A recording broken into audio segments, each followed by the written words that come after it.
अनुसरण करना। यही दुर्भाग्य है। हमारा देश ऐसा नहीं है। ये भारत शास्त्रों में लिखा हुआ महान देश है, पवित्र देश है, जहाँ की नदियों में इतनी पावनता है कि भगवत प्राप्ति करा दे। गंगा कुमार जी सुखी बाहर से सुखी अंदर से। सुख का मतलब होता है चाह मिट जाना, अशांति नष्ट हो जाना, नाना प्रकार के भयों का नाश हो जाना। जब कोई चाह ही नहीं तो उससे बड़ा महात्मा और सुखी कौन हो सकता है? चाह में तो सब जल रहे हैं, सुखी है क्या?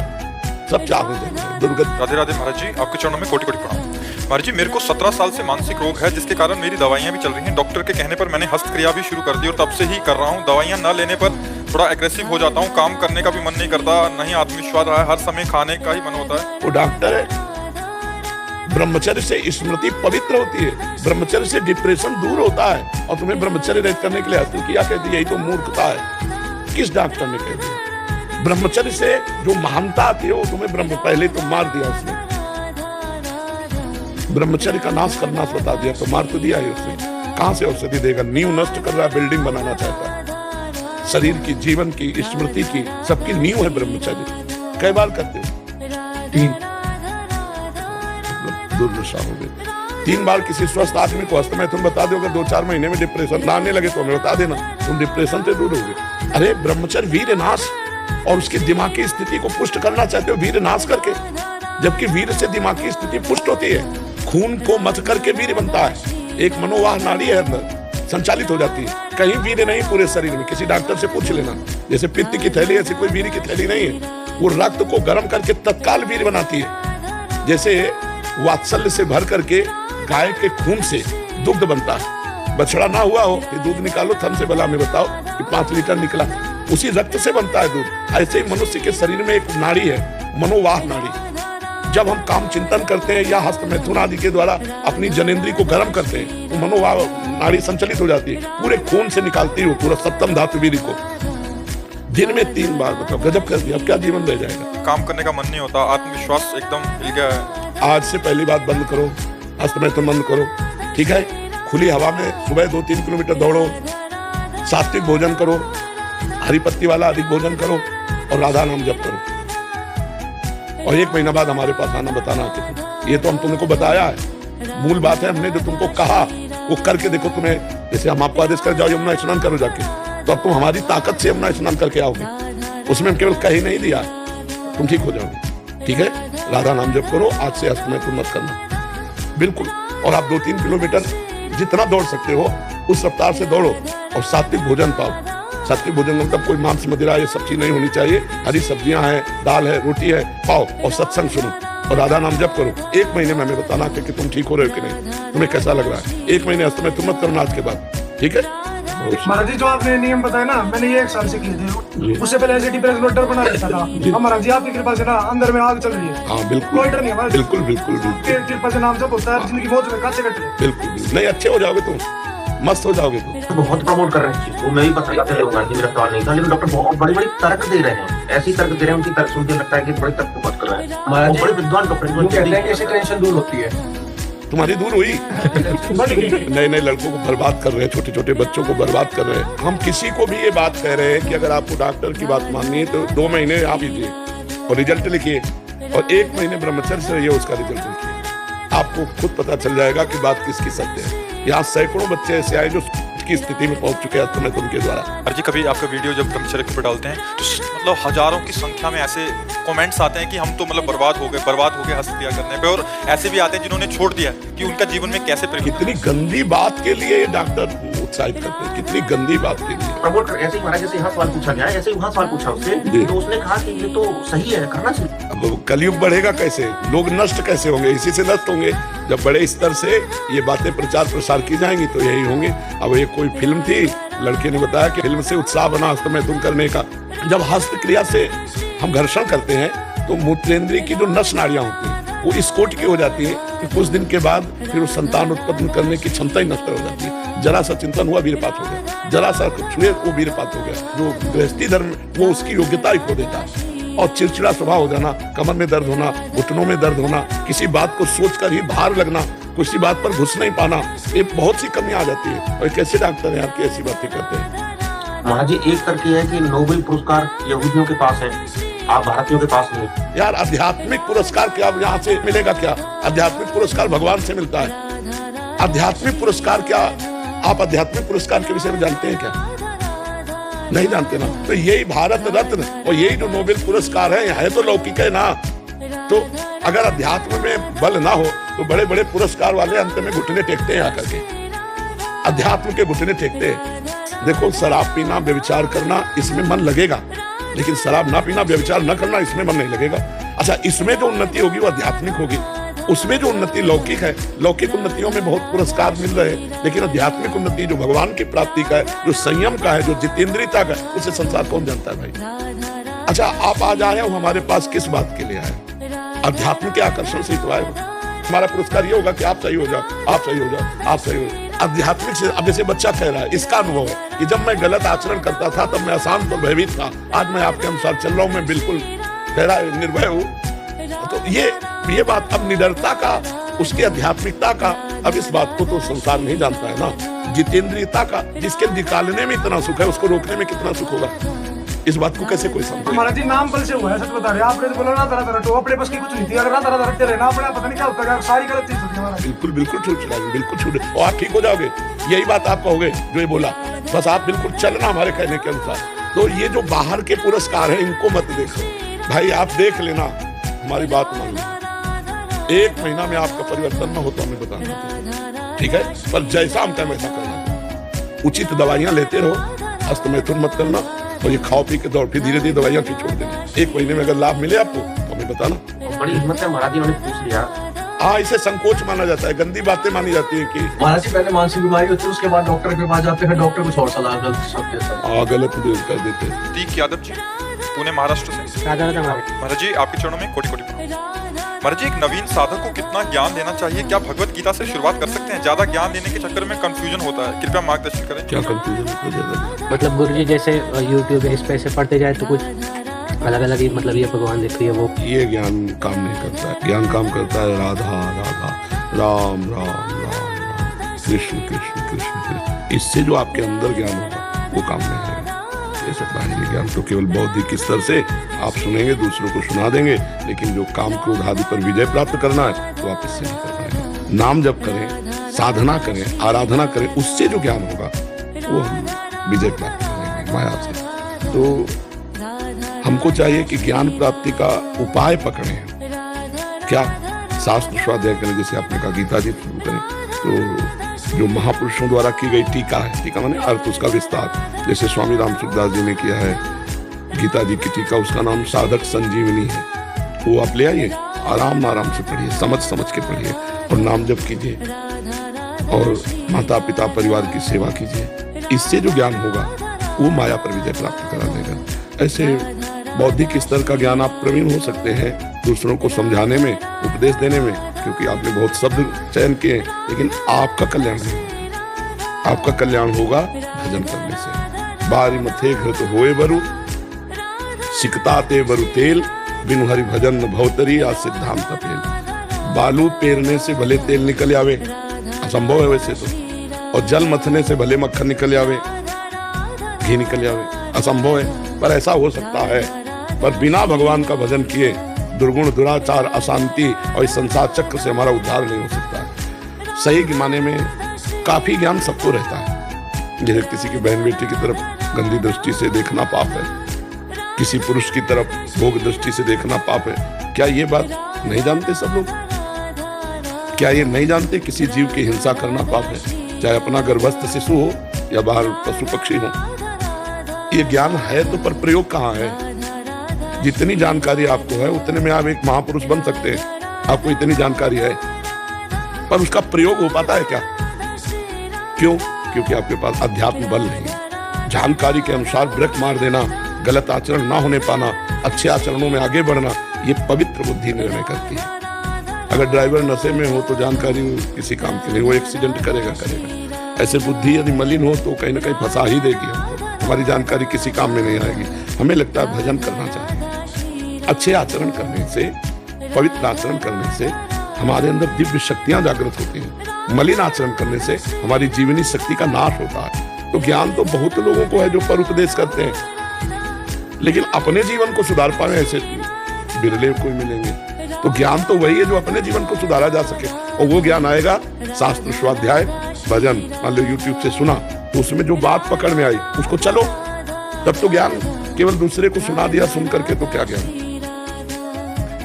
भजन करने से बच्चा बात करेगा, नाम जप करो गीता जी का। और हम आपसे प्रार्थना करेंगे कि जैसे गीता प्रेस से है भाई जी हनुमान प्रसाद पोद्दार जी की कुछ वाणियां, राधा बाबा की वाणियां, ये ले लो, छोटी छोटी पत्रिकाएं, बहुत ज्ञान मिलेगा उनमें और सच्चा ज्ञान मिलेगा, जिससे आपका उद्धार हो जाएगा, आप एक अच्छे बन जाएंगे। ठीक है।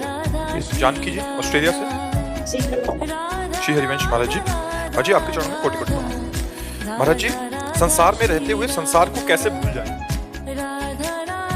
भगवान की स्मृति में जब लगोगे तो ये सामर्थ्य भगवान के नाम में है कि संसार में रहते हुए संसार का विस्मरण हो जाए, क्योंकि संसार है नहीं, भास रहा है। जैसे दूर रस्सी पड़ी हो और उसमें सांप का भ्रम हो जाए हमें, तो जब तक टार्च के द्वारा हम उसको देख नहीं लेंगे तब तक वो भ्रम हमको बना रहेगा। और एकाग्रता से हम देखेंगे तो ऐसा लगेगा वो चल रहा है, एकाग्रता से देखेंगे तो लगेगा वो फन भी काट रहा है। हम जैसी जैसी भावना करते जाएंगे वैसा वैसा वो रस्सी में हमें सांप दिखाई देगा, लेकिन जो ही टार्च पड़ी असलियत खुल गई, नहीं सांप नहीं था, ये तो रस्सी ही थी। तो ऐसे ही संसार नहीं है, एक भगवान ही अपने आप को सब रूपों में किए हुए हैं। बहुनाम जन्म नावंते ज्ञानवान माम प्रपद्यते वासुदेवास्वरमित सा महात्मा सुदुर्लभा। जो सर्वत्र भगवान का दर्शन करता है ऐसा महात्मा दुर्लभ है। तो सर्वत्र है भगवान, पर दिखाई देता है स्त्री पुरुष, अच्छा बुरा, नीच उत्तम अधम। जैसे वो है रस्सी पर दिखाई दे दूर से सांप पड़ा हुआ। तो अब हमको ज्ञान रूपी प्रकाश चाहिए। जब ज्ञान रूपी टार्च पड़ेगी तब सब में दिखाई देगा, सब में उसी का रूप समाया। कौन है अपना कौन पराया, है गोरे उसके काले उसके पूरब पश्चिम वाले उसके, सब में उसी का नूर समाया। कौन है अपना कौन पराया, वो ज्ञान दृष्टि से दिखाई देता है। तो हम नाम जब करें भगवान का तो हमारे हृदय में शुद्ध ज्ञान जब प्रकट होगा तो संसार का विस्मरण हो जाएगा, पहली बात। दूसरी बात, जब हमें ज्ञान के द्वारा इसके असत भाव का पता चले, जैसे हम स्वप्न में होते हैं तो स्वप्न सत्य दिखाई देता है कि नहीं दिखाई देता, किसका प्रश्न होता है? स्वप्न सत्य दिखाई देता है कि नहीं दिखाई देता? लेकिन हम जब जगते हैं तब स्वप्न सत्य दिखाई देता है, माना कि नहीं? जब हम स्वप्न में थे तब उसे झूठा नहीं कह सकते, उसे सत्य सा लगता है। कोई प्यार करता है तो प्यार करता लगता है, कोई मारता है तो मारता सा लगता है। लेकिन जब हम जगे तब हमको पता चला कि वो झूठा था। ऐसे ही अभी हम मोह निद्रा में सो रहे हैं, अज्ञान में है। जहां हमारे अंदर ज्ञान प्रकाशित हुआ तब लगेगा ये सब झूठा है, इसमें जो सत्य है वो श्री भगवान है। तो जब भगवान सत्य भास जाते हैं तो जैसे हमने स्वप्न को देखा कि वो झूठा, अब उसकी ज्यादा याद नहीं आएगी क्योंकि उसका महत्व नहीं रहा, यार सब झूठा है। ऐसे उमा का हूं मैं अनुभव अपना, सत हरि भजन जगत सब सपना। ये पूरा संसार भगवान शिव कह रहे हैं ये स्वप्नवत है, पर ये कब पता चलेगा? जब आप भजन के द्वारा ज्ञान में जगेंगे तब। अभी तो अज्ञान में ही है, तो आपको तो सत्य दिखाई ही देगा। जब आप भजन करेंगे, भजन के बल से इसके सत्यत्व भाव का नाश होता है, तब दिखाई देता है। इसे गोस्वामी तुलसीदास जी देख रहे हैं, सिय राम मैं सब जग जानी, करहूं प्रणाम जोरी जुग पानी। सब उनको सिया राम दिखाई दे रहे हैं, हमें स्त्री पुरुष दिखाई दे रहा है। तो हमारी दृष्टि खराब है ना, तो हमें ठीक करना पड़ेगा नाम जप से। तो संसार में रहते हुए नाम जप करते हुए हम ऐसे असंग रह सकते हैं जैसे जल में ही कमल का फूल प्रकट होता है लेकिन असंग रहता है। आप निकाल के देखो बिल्कुल पानी रहित। ऐसे ही भक्त संसार में ही रहता है और वह असंग रहता है। सब में भगवान का दर्शन करके वो कहीं मायामल से युक्त नहीं रहता। समझ पा रहे हैं? अमित जी मुंबई से। भगवान आपके चरणों में कोटि कोटि प्रणाम। भगवान जैसे आप श्री कहते हैं कि जो भी सिद्ध महापुरुष जन होते हैं वो कोई कर्म नहीं करते, ना ही कोई शुभ और ना ही अशुभ, वो कर्म से परे होते हैं। भगवान मुझ अधम का ये प्रश्न है कि बिना कर्म रहित क्या है? जैसे हम ग्रस्त कुछ ना कुछ कर्म करते रहते हैं। हमारी बात समझो, गाड़ी बंद है, एक पैसा का पेट्रोल खर्चा नहीं है और ढलान से उसको छोड़ दो ब्रेक हटा करके, तो गाड़ी चल रही है। लेकिन गाड़ी चल नहीं रही है। जो गाड़ी चलने में कर्ता भाव में जो पेट्रोल खर्चा होता है, कोई ड्राइवर की मानसिकता खर्चा होती है, वो कुछ नहीं खर्चा होती। वो हैंडल पकड़े बैठा रहे, गाड़ी सीधे रास्ते, ढलान है ना, ढलान है ना, बस ऐसे सिद्ध पुरुष का होता है कि कर्ता भाव खत्म। बस बुद्धि के द्वारा गाड़ी कोई देखना कि बहकने ना पावे, वो स्वयं चलती रहती है। गुणान गुणवंतन्ते मनुष्या पार्थ सर्वसा। अब ये बात अपने जीवन में समझने के लिए पहले ज्ञान तो होना हमें कि हम हैं कौन। हम न स्थूल शरीर है, न सूक्ष्म शरीर है, न कारण शरीर है, हम तीनों को चलाने वाले हैं। और हमारा जो स्वरूप है वो भगवान से मिलता जुलता है। जैसे भगवान अमल हैं तो हम अमल हैं, भगवान चैतन्य है तो हम चैतन्य हैं, भगवान अविनाशी हैं तो हम अविनाशी हैं, भगवान सुख राशि हैं तो हम सुख राशि हैं। ईश्वर अंश, जीव अविनाशी, चेतन, अमल, सहज सुख राशि। हमारा स्वरूप भगवत स्वरूप है। जब हमें जान जाएंगे तो कर्ता भाव हट जाएगा। जैसे ये पंखा चल रहा है, इसमें कर्तृत्वाभिमान है नहीं, क्योंकि जड़ है ये, तो किससे चल रहा है आप जान सकते हैं? बिजली से, पावर से। तो इसका कोई अभिमान है क्या कि मैं चल रहा हूं? इसको चलाया जा रहा है किससे? बोले बिजली से चल रहा है। नहीं, अभी बिजली कट ऑफ करो तो बोला ये चल जाए। तो ऐसे ही आप ईश्वर से चल रहे। कठपुतली को देखा नाचते हुए, अब वो गर्व कर में बहुत बढ़िया डांस कर लेती है। पीछे जो अंगुलियों का चमत्कार है, वो पीछे अपनी डोरी में अंगुलियां फंसाए, जैसी चेष्टा करता जा रहा है वैसा वो नाचती चली जा रही है, और बाहर हम लोग ताली हो जाते, बहुत सुंदर डांस हुआ। तो कठपुतली अंगुलियों के इशारे से नाचती है। ऐसे ही सतोगुण, रजोगुण, तमोगुण के इशारे से हर जीव से क्रिया होती है, पर वो क्रिया को स्वयं कर्तृत्व भाव में ले लेता है कि मैंने किया, इसलिए उसे भोगना पड़ता है। अवश्य में भोक्तव्यम कृतम कर्म शुभाशुभम। ये ज्ञान हो जाए, ये आध्यात्मिक रहस्य है। ये बिना भजन के थोड़ी समझ में आएगा। खूब नाम जप करो, सत्संग सुनो, शास्त्रों का स्वाध्याय करो, पवित्र आचरण रखो, पवित्र भोजन, तब बुद्धि शुद्ध होगी, तब ये जान पाओगे। तो हमें भी ऐसा ही आभास होगा कि हमें चलाया जा रहा है। बिल्कुल ऐसे ही आभास है। जैसे इस समय जगत दिखाई दे रहा है सत्य, ऐसे उस समय भगवान दिखाई देंगे। सब में भगवान दिखाई देंगे कि भगवान ही भगवान है, न कोई स्त्री है न कोई पुरुष है। ऐसे बाहरी रोल जैसा मिला है ऐसा है वैसे ही करेगा। बाहरी ऐसे थोड़ी कि सबके पैर छूता घूमेगा, किसी को आशीर्वाद देगा, किसी को डांटेगा, किसी को प्यार करेगा, किसी से गले लगेगा, किसी से हाथ मिलाएगा, लेकिन वो सब में भगवान का दर्शन कर रहा है। व्यवहार अलग अलग होगा, दर्शन एक ही होगा। दर्शन सब में भगवान का होगा, और व्यवहार एक जैसा तो हो ही नहीं सकता। बोले सबके समान व्यवहार करना चाहिए, नहीं हो सकता, समान व्यवहार हो ही नहीं सकता। जैसे देखो अपने यहाँ छुआ तो हाथ तो अपवित्र नहीं हुआ, लेकिन नीचे के द्वारों को छू ले तो हमको रज लगा के हाथ धोना पड़ेगा।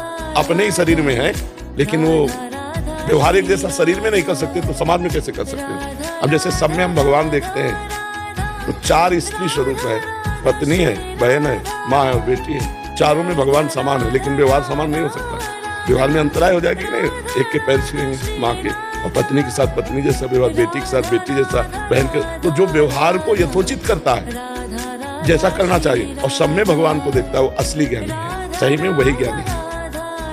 हर्ष जी राजस्थान से। श्री राधा वल्लभ श्री हरिवंश महाराज जी, कोटि कोटि नमः। महाराज जी, मनुष्य जन्म से मृत्यु तक अपने व्यक्तित्व के शोधन एवं संशोधन के भरसक प्रयास करता रहता है। महाराज जी, प्रश्न है कि किस प्रकार मनुष्य मृत्यु पर्यंत अपने संपूर्ण याददाश्त को अक्षुण्ण रख सकता है? बुद्धि पहले पवित्र हो और बुद्धि रजोगुण से हटे।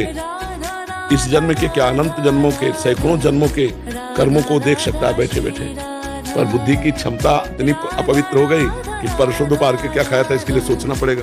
नहीं सोचना पड़ेगा। अब तो पूछा परसों शाम के क्या पाया, तो परसों शाम के आपको लौटना पड़ेगा और उसमें पूरी गणित लगानी पड़ेगी, तब अच्छा ये चीज वहां पाई थी। इतना समय लगेगा।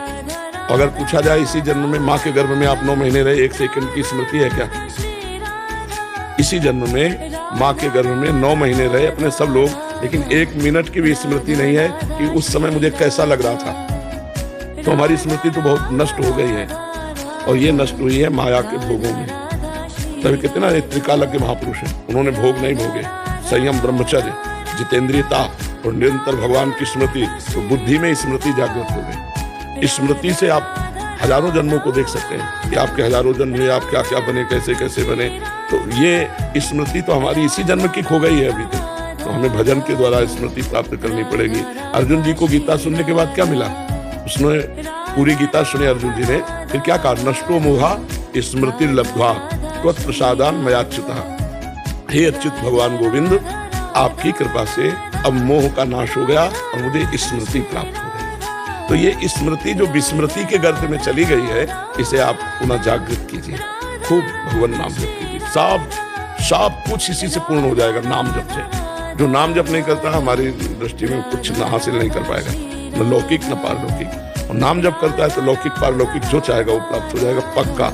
शपथ पूर्वक कहते हैं, शपथ कसम पूर्वक। नाम जप करोगे तुम्हारा इस लोक और परलोक दोनों जगह मंगल हो। नाम जप नहीं तो सब बकवास है। सब साधन कर यह फल सुंदर, प्रभु पद पंकज प्रीति निरंतर। खूब नाम जप करो, इसी से भगवत स्मृति जागृत हो जाएगी। और जब भगवान की स्मृति हो गई तो भगवान में सब विराजमान है, जो चाहो इस स्मृति में देख सकते हैं। पर ऐसी स्मृति तो पहले आए कि हमारी स्मृति में भगवान आ जाए, हर समय उठते बैठते चलते फिरते भगवान की स्मृति हो जाए। रमेश चंद्र गुप्ता जी, बरसाना से। श्री हरिवंश महाराज जी, आपके चरणों में कोटि कोटि प्रणाम। महाराज जी, यदि राधा नाम से गुरु जी की कृपा से प्रीति हो गई हो तो क्या महाकुंभ में जाना जरूरी है क्या? वो जहाँ बैठा वही महाकुंभ है, तो सबको जाना चाहिए। तीर्थराज प्रयाग है, गंगा जी हैं, यमुना जी हैं, सरस्वती का संगम है, एक तो ये, और दूसरे बहुत से संत समागम का संगम है। वैष्णव जी हैं, सन्यासी जी हैं, अवधूत जी हैं, नागा जी हैं, बड़े बड़े संत महात्मा है, उनका समागम है। ये परम लाभ है। पर अगर जिसके ये भावना है कि मैं राधा राधा रखता हूँ, कहीं नहीं जाता, तो उसे कहीं जाने की जरूरत नहीं। तीर्थी कुर्वन्ति तीर्थानि, उसके चरण जहाँ पड़ जाएंगे वहाँ तीर्थ बन जाएगा।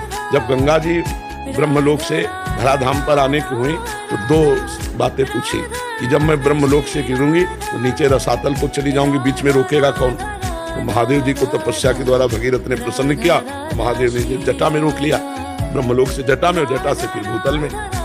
दूसरा प्रश्न था कि पापी लोग मेरा स्पर्श करेंगे तो मैं पाप से युक्त हो जाऊंगी, तो मुझे निष्पाप कौन करेगा? तब भगीरथ जी ने कहा जो शांत स्वभाव वाले, साधवा समदर्शिना, ऐसे महापुरुष जो निरंतर भगवान का स्मरण करते हैं, वो जब हे गंगा आपका स्पर्श करेंगे तो आप निष्पाप हो जाएंगे। गंगा को भी निष्पाप करने की सामर्थ्य भगवत प्रेमी महात्मा में। अगर वो एकांत बैठा भगवान का दर्शन कर रहा है तो दो हैं, एक तो है अचल प्रयाग जहाँ जाओ, और एक है चलते फिरते प्रयाग। मुद मंगलमय संत समाजू, जो जग जंगम तीर्थ राजू। अगर संत समागम मिल गया तो चलते फिरते तीर्थ राज प्रयाग का हमने अवगाहन कर लिया। अब प्रयाग में सबसे बड़ा लाभ है कि बहुत से संतों के एक साथ दर्शन हो जाते हैं, बहुत से संतों की चरण रज मिल जाती है। हमको यही सबसे बड़ा लाभ है हमारी दृष्टि में कि इतने संत हम भारत और विश्व के जहाँ खोजने जाएं तो पूरा जीवन लग जाएगा, हम नहीं मिल पाएंगे। और 2-4 दिन में सब संतों के दर्शन कर सकते हैं, हर गली घूमो सब संत महात्मा के दर्शन। और अगर ये है कि मैं नाम जप कर रहा हूँ निरंतर, मुझे कहीं नहीं जाना, तो कहीं जाने की जरूरत नहीं, अपने कहीं नहीं जाते। महाराज जी, हम बरसाना में रहते हैं, महाराज जी अभी धाम में चिंतन करते हुए मन लगता है, तो क्या श्री जी के महल 3-4 दिन में चले जाएं तो चलेगा? बहुत बढ़िया, बहुत बढ़िया, आप चिंता न करो। आपका शरीर बूढ़ा हो रहा है, तो नौ किशोरी आ जाएंगे सखियों के साथ, आप चिंता न करो। हाँ, खूब नाम जप करो। महाराज जी, प्रश्न भी पूछ सकता हूँ छोटा सा। महाराज जी, पिछले 1.5 साल से मैं वृंदावन आ रहा हूँ, हर महीने आप बुला रहे हैं मुझे, आपकी कृपा से। महाराज जी, अब परिस्थिति ऐसी घर की होगी कि मेरे को आना बहुत मुश्किल लग रहा है, और काम में रुचि थोड़ी बढ़ा रहा हूँ, परिस्थिति खराब कुछ ऐसी हो गई है। तो महाराज जी, बहुत डर लग रहा है कि आपसे कहीं दूर ना हो जाए, श्री जी से दूर ना हो, नाम जब कम हो गया है। नहीं, नाम जब कम मत करो। वृंदावन आना कम हो जाए तो कोई बात नहीं, हमसे मिलना कम हो जाए तो कोई बात नहीं, नाम जब कम मत करो। आने जाना ये सब अलग बातें हैं, नाम जब जहाँ हो भाई, हमारे पास आने का, वृंदावन आने का ये फल है नाम जप। अगर नाम जप छूट गया तो फिर सब ठीक नहीं है। नाम जप करते हुए कार्य करो। संसार की बहुत समय होता है, 24 घंटा होता है, 6 घंटे सोने में रख लो, खाते हुए भी नाम जप किया जा सकता है, चलते हुए भी नाम जप किया, काम में बीच बीच नाम जप किया जा सकता है। अगर हमारी लगन हो तो हम बहुत नाम जप कर सकते हैं। देखो, 8 घंटा 12 घंटा से ज्यादा कोई काम नहीं करता, और 12 घंटा लगातार काम नहीं होता है, बीच बीच में हमको टाइम नहीं मिलता है, उस समय हम नाम जप कर लेते हैं। से 6 घंटा सोने में चले गए, 2 घंटा हम कह रहे हैं भोजन और नाश्ता और दुनिया में इसमें चले गए, 4 घंटा बचते, 4 घंटा भजन करो, बड़े बड़े भजनानंदी कहलाओगे। पर हम लोग समय बर्बाद करते हैं और कहते हैं हमारे पास समय नहीं है। हम नौकरी करते हैं, हमारे पास समय नहीं, हम किसानी करते हैं, हमारे पास समय नहीं। अब 24 घंटे फावड़े चलाते रहते हो क्या? 24 घंटे कलम चलाते रहते हो, 24 घंटे लैपटॉप में बैठे रहते हो, उसमें भी समय मिलेगा। थोड़ा लिखा राधा, फिर लिखा फिर राधा। अगर हमारी लगन है तो हम हर कार्य करते हुए बहुत बड़ा भजन कर सकते हैं। चिंता सताती रहती है, जैसे कोई परिस्थिति जो खराब। भगवान के सहारे रहो, परिस्थिति सबकी खराब है, किसकी अच्छी है? कोई न कोई सबके पास अधूरापन है। क्यों? सबके जीवन में अधूरापन है कि यार अगर ये हो जाता तो हम पूरे हो जाते। सबके जीवन में अधूरापन है, हम लोग इस धोखे में न रहे। माया इसी अधूरेपन में बुढ़ापे तक मार देती है और एक को भजन नहीं हो पाता। ये होता है कि अब ये हो जाए फिर भजन, अब ये हो जाए फिर भजन को टालते रहते हो, मृत्यु नजदीक आ जाती है और मर जाते हैं। सरवरी शाह जी, असम से। राधे राधे महाराज जी। महाराज जी, हम सब ये जानते हैं कि भगवान अंतर्यामी हैं और सब कुछ भगवान ने पहले से ही तय करके रखा है, तो हम कैसे विचार करें कि भगवान ने मेरे लिए क्या तय किया है, मैंने जीवन का उद्देश्य क्या है, मेरे जीवन का कैसे पता चलेगा? भगवान ने तुम्हारे लिए तय नहीं किया, तुम्हारे कर्म में तुम्हारे लिए तय किया। अवश्य में भोक्तव्यम कृतम कर्म शुभाशुभ। भगवान ने तुम्हें चांस दिया है, जैसे मनुष्य जन्म दिया है। अब पूर्व के जो कर्म है वो दुख सुख तुम्हें दे सकते हैं, कभी सुख मिलेगा कभी दुख मिलेगा। अब जो नया कर्म करना है वो तुम्हारे ऊपर छोड़ दिया गया। खेती दे दी गई और जोतने के लिए व्यवस्था दे गई और बीज दे दिया गया कई प्रकार के। कौन सा बीज बोते हो तुम्हारे ऊपर, बबूल बोते हो कि गन्ना बोते हो, दाग छुआरा क्या बोते हो। ऐसे ये कर्म भूमि भारत भूमि है, तुम्हें बुद्धि दे दिया गया और इसके बाद छोड़ दिया गया। इसमें अब क्या कर्म करते हो, पाप कर्म करते हो या पुण्य कर्म करते हो, तपस्या भजन करके भगवान को प्राप्त करते हो या गंदे आचरण करके नरक जाते हो। इसमें भगवान ने निश्चय नहीं किया, ये तुम्हारे ऊपर निश्चय छोड़ा गया। अब तुम जो कर्म करोगे उसी का परिणाम तुम्हें मिलेगा। अब यदि अपने आप को भगवान के चरणों में समर्पित करते हो तो वो बागडोर संभाल लेंगे। अभी तो अहंकार को समर्पित हो आप। मैंने ये किया, मैं ये करूंगा, अहंकार रूढ़ात्मा करता अमिति मन्यते। मैंने ऐसा किया, मैं ऐसा कर सकता हूँ, मैं ऐसा करूंगा, है ना, है ना। हाँ, अभी भगवान नहीं है, अभी अहंकार है। इसी अहंकार को मिटाया जाता है साधना से, तब देखा जाता है कि सब कुछ भगवान ही कर रहे हैं। तब कोई चाह नहीं रहती, तब कोई अनुकूलता प्रतिकूलता द्वंद्व का प्रभाव नहीं रहता। वो द्वंद्वातीत त्रिगुणातीत महापुरुष हर समय भगवान में निमग्न रहता है। हमारी बात समझ पा रहे, क्या समझ में आया? भगवान किसी के साथ कुछ नहीं करते हैं। जीव जो कर्म करता है उसका परिणाम उसको प्राप्त होता है। भगवान ने इस बार कृपा करके हमें मनुष्य देह दी। कबहू का करी करुणा नर देही, देत ईश बिनु हेतु सनेही। यही तन कर फल विषय न भाई, भजी राम सब काम बिहाई। भगवान ने हमें चांस दिया है 84 लाख योनियों से मुक्त होने का। मानो दे दिया, बड़े भाग मानुष तन पावा। अब खूब अच्छे कर्म करें, भजन करें, ये बुद्धि दी है भगवान ने। शास्त्र स्वाध्याय करें, संत संग करें, परोपकार करें तो हमारे जीवन सार्थक हो जाएगा। गंदे आचरण करेंगे तो फिर, क्योंकि अगर भगवान ही हमारे जीवन में, तो भगवान गंदे आचरण क्यों करवाते हैं? भला कोई भला आदमी भी अपने आदमी से गंदा काम नहीं करवाएगा, फिर भगवान क्यों करवाएंगे? तो आप ना तो भगवान के आदमी बने हो, ना अहंकार मिटा पाए हो, ना भगवान की शरण में हो, तो आप ये बात नहीं कह सकते कि सब कुछ भगवान करवा रहे हैं। आपका अहंकार, आपकी बुद्धि, आपका गलत निर्णय, आपका सही निर्णय, ये आपको भोगना पड़ेगा और इसलिए सबको भोगना पड़ता है। और जो भगवान की शरण में हो गए तो भी कहते हैं हम तो हम सर्व पापेभ्यो मोक्षयिष्यामि मा शुचा।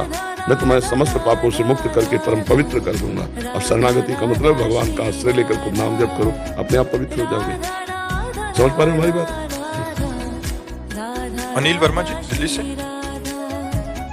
राधे राधे महाराज जी। महाराज जी, जीव हत्या पाप है, मांस मदिरा उपयोग करना भी पाप है। महाराज जी, इनका कहना है कि काफी बार ऐसा देखा जाता है कि कुछ देश, कुछ ऐसे पंथ हैं जहाँ जीव हत्या करते हैं, उन्हें पाप लगता है, नहीं लगता है, पर पाप लगता है तो उनकी उन्नति कैसे होती है? क्या सांसारिक उन्नति को तो उन्नति मानते हो क्या? फिर जब दैवी आपदा प्रकट होती है तो सब नाश करती चली जा रही है। आकाश, वायु, अग्नि, जल, पृथ्वी, ये 5 प्रकृति है। पापाचरण करोगे तो लौकिक उन्नति होती हुई तुम्हारा सर्वनाश हो जाएगा। कभी पृथ्वी हिल गई, कभी जल अपनी सीमा से ऊपर उठा, कभी वायु झकझोर दिया, कभी आग लग गई, कभी आकाश से ओले बिजली की, सर्वनाश हो जाएगा। लौकिक उन्नति ये कोई उन्नति नहीं है, आध्यात्मिक उन्नति है। आध्यात्मिक उन्नति, आध्यात्मिक स्थिति, आध्यात्मिक भावना ही भावना है, उसमें न जाए। धन्य है भारत देश, एक बार पानी ग्रहण किया तो जीवन भर निर्वाह किया, जिसको स्वीकार किया आजीवन निर्वाह किया।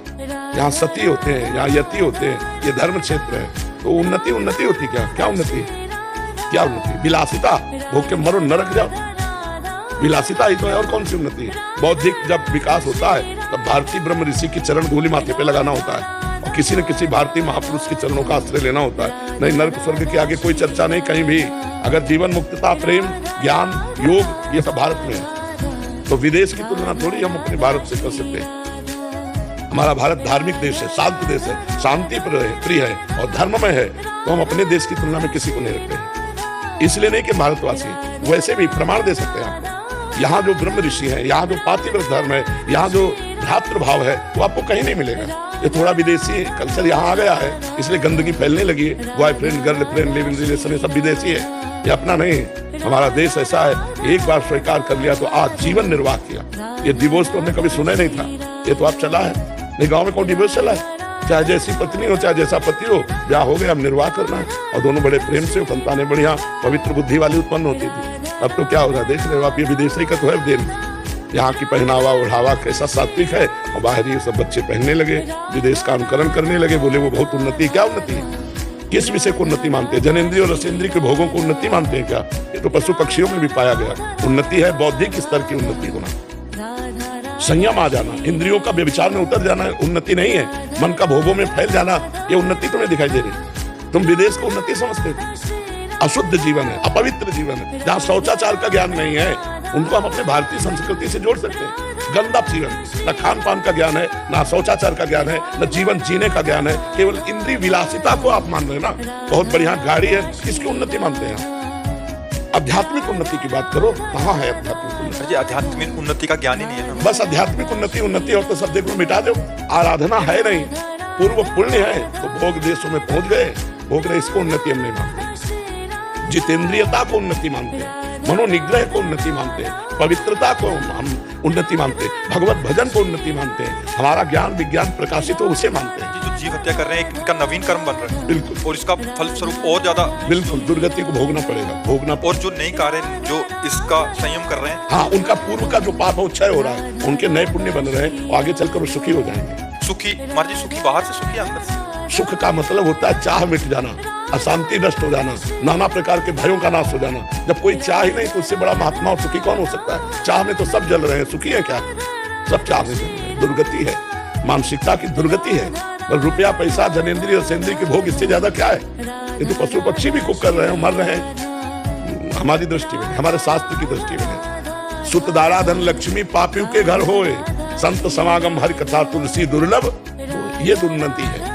जो अपने इंद्रियों को काबू में कर ले, अपने मन को काबू में कर ले, सच्चिदानंद भगवान के चिंतन में रहकर धर्म पूर्वक कार्य करे, दूसरों को सुख दे। क्या कष्ट कर देते हैं उन पशु, उनके लिए तो जैसे लौकी तरोई है, ऐसे गाय और बकरा और भैंस और ये ऊंट है उनके लिए, तो वो जीव है।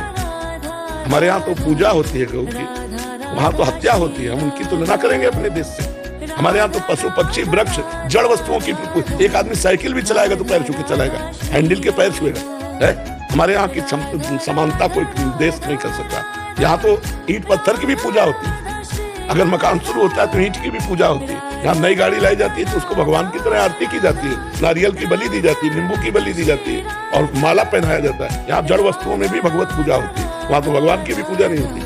दुर्भाग्य कि आज हम उनका अनुसरण करना, यही दुर्भाग्य है। हमारा देश ऐसा नहीं है। ये भारत शास्त्रों में लिखा हुआ महान देश है, पवित्र देश है, जहाँ की नदियों में इतनी पावनता है कि भगवत प्राप्ति करा दे। गंगा जी, यमुना जी, नर्मदा जी, सरस्वती जी, अयोध्या में सरयू जी, ये बड़ी बड़ी गोमती जी, बड़ी बड़ी यमुना आदि नदियां सामर्थ्य रखती हैं भगवत प्राप्ति कराने की। यहाँ की तो नदियों में भगवत प्राप्ति कराने की सामर्थ्य है, यहाँ के वृक्षों में भगवत प्राप्ति कराने की सामर्थ्य है। पीपल का वृक्ष साक्षात भगवान श्री कृष्ण का जटाधारी वृक्ष जो है भगवान शिव का स्वरूप वट वृक्ष, यहाँ तो वृक्षों में भगवान की भावना की गई। इस पवित्र देश की समानता नहीं, ये आज अपवित्रता आ रही बाहर से। आज व्यभिचार परायण लोग क्या जानेंगे इस बात को कि पवित्रता क्या होती है? आज के बच्चे जो व्यभिचार परायण हो रहे हैं वो इन बातों को क्या जानेंगे? उनको लग रहा है मनोरंजन है तो कर लो मनोरंजन, 4 दिन बाद डिप्रेशन में पहुंच जाओगे। तो हम इस बात की मान्यता नहीं मानते कि बाहरी उन्नति होती है। उन्नति वास्तविक होती है आध्यात्मिक उन्नति। क्यों?